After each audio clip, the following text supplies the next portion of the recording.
స్థానికత ఆధారంగా 317 జీవోకు సంబంధించి శాశ్వత కేటాయింపులు చేపట్టాలని 317 బాధిత ఉద్యోగ ఉపాధ్యాయ ఐక్య కార్యాచరణ సమితి రాష్ట్ర ప్రభుత్వాన్ని డిమాండ్ చేసింది. ఈ మేరకు సెక్రటేరియట్ అంబేద్కర్ విగ్రహం వద్ద ఈ నెల 27వ తేదీన చేపట్టబోయే చలో హైదరాబాద్ వాల్ పోస్టర్ ని రిలీజ్ చేశారు. వేలాది మంది ఉద్యోగ ఉపాధ్యాయులతో సెక్రటేరియట్ ని దిగ్బంధం చేస్తామని JAC chairman Vijay Kumar, secretary general Nageswararao ప్రభుత్వాన్ని హెచ్చరించారు. ముఖ్యమంత్రి కాంగ్రెస్ పార్టీ హామీ ఇచ్చిన విధంగా జీవో నంబర్ 317 బాధిత ఉద్యోగ ఉపాధ్యాయుల్ని వెంటనే స్థానిక జిల్లాలకు, జోన్లకు కేటాయించాలని వారంతా డిమాండ్ చేశారు. గత ప్రభుత్వము ఈ జీవో 317 ని విడుదల చేసినప్పుడు ఆ రోజు ప్రతిపక్ష హోదాలో ఉన్నటువంటి మన గౌరవ ముఖ్యమంత్రి గారు ఈ జీవోని తీవ్రంగా విమర్శించారు. ఇందులో స్థానికతకి చోటు కల్పించకపోవడం అన్యాయమని, ఇది అశాస్త్రీయమని చెప్పడం జరిగింది. ఆ రోజు మేము ప్రగతి భవన్ ముట్టడి చేసిన రోజు, గాంధీ జయంతి రోజు గాంధీ భవన్ లో ముఖ్యమంత్రి గారు మాకు మద్దతు ఇస్తూ మన ప్రభుత్వం ఏర్పడిన 48 గంటల్లో ఈ సమస్య పరిష్కరిస్తామని చెప్పిండ్రు. అదేవిధంగా మన ప్రజాప్రభుత్వం ఏర్పడింది. అయితే ఇప్పటికి 20 నెలలు గడుస్తున్నా కూడా ఈ జీవో 317 వల్ల స్థానికత కోల్పోయిన ఉద్యోగ ఉపాధ్యాయులు ఎవరికి కూడా న్యాయం జరగలేదు. కాబట్టి ప్రస్తుతమైనా సరే వెంటనే ముఖ్యమంత్రి గారు స్పందించి ఈ జీవో 317 వల్ల స్థానికత కోల్పోయిన ఉద్యోగ ఉపాధ్యాయులకు తిరిగి వారి సొంత జిల్లాలు, జోన్లకు స్థానికత ఆధారంగా శాశ్వత కేటాయింపులు జరగాలని ఈ జీవో 317 జేఏసీ నుంచి డిమాండ్ చేస్తున్నాం.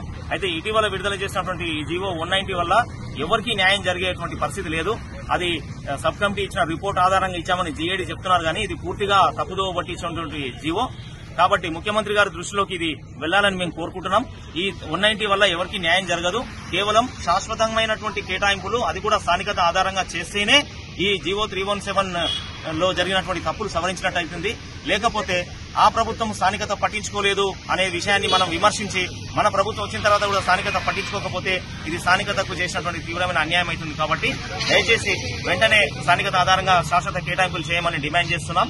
మేము తలపెట్టినటువంటి ఈ చలో హైదరాబాద్ కార్యక్రమం జరగకుండానే ఈ శాశ్వత కేటాయింపులు సంబంధించి ముఖ్యమంత్రి గారు చర్యలు తీసుకుంటారని కోరుతున్నాం.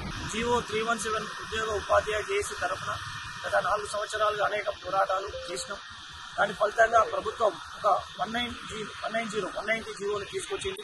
మరి దాంట్లో కేవలం కొంతమందికి మాత్రమే అవకాశం కల్పించి రిటైన్ వాళ్ళకి అవకాశం కల్పించకపోవడాన్ని 317 జేఏసీ తీవ్రంగా ఖండిస్తుంది. అదేవిధంగా పండిట్ బీఈటీలు కానీ ప్రమోషన్ తీసుకున్న వాళ్ళకి కూడా అవకాశం లేదు అనడం అనేది చాలా దారుణమైనటువంటి విషయం.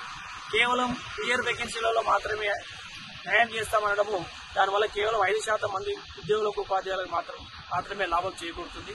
అసలు ఈ 190 జీవోనే సరైనది కాదన్నట్టుగా 317 జేఏసీ భావిస్తున్నది.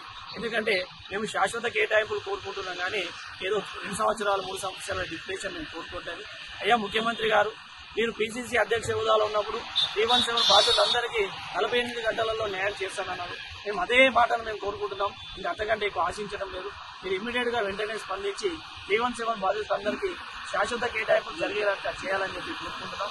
ఒకవేళ మీరు ఎలాంటి స్పందించకపోతే ఈ శనివారం రోజు చలో హైదరాబాద్ కార్యక్రమాన్ని పెద్ద ఎత్తున నిర్వహించడానికి జీవో 317 చేసి పూనుకుంటుంది. కాబట్టి అలాంటి పరిస్థితి రాకుండా మీరు ముందే స్పందించి 317 బాధ్యతలకు న్యాయం చేయాలని చెప్పి కోరుకుంటున్నాం.